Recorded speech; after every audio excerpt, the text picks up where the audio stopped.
YCP MP Mithun Reddy పార్లమెంట్లో ఇష్టానుసారంగా మాట్లాడుతున్నారని టీడీపీ ఎంపీ బైరెడ్డి శబరి విమర్శించారు.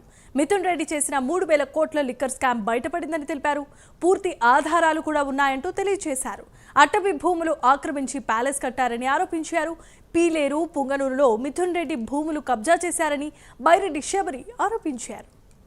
రాష్ట్ర బడ్జెట్ కానీ లేకపోతే ఆమెకు ధన్యవాదాలు తెలిపే ఇది లేకుండా ఈరోజు మిథున్ రెడ్డి గారి పైన 3,000 కోట్ల లిక్కర్ స్కామ్ ఏదైతే ఉందో అది బయటపడింది. విత్ ప్రూఫ్స్ బయటపడినాయి. పాపం ఆయన మతి తప్పిందో మరి ఏమైందో తెలీదు. మొన్నటి వరకు ఒక అతను 1.0 సినిమా చూపించాడంట. అది ఎప్పుడు ఆడిందో తెలీదు, ఎప్పుడు రిలీజ్ అయిందో తెలీదు. మళ్ళీ 2.0 సినిమా ఆడకముందే ఈయన అపరిచితుడు 2 చూపిస్తున్నాడు మాకు పార్లమెంట్లో. ఈరోజు ఒక మాట మాట్లాడే ముందు ఒక పార్లమెంట్ సభ్యులుగా ఎంతో ఫ్యాక్ట్స్ చెక్ చేసుకొని మనం మాట్లాడే ప్రతి దానికి విత్ ప్రూఫ్ అది కరెక్టా కాదా అనేది చూసుకొని మాట్లాడాలి. ఎందుకంటే పార్లమెంట్లో మాట్లాడుతున్నాం, ఎవ్రీథింగ్ ఈజ్ ఆన్ రికార్డ్.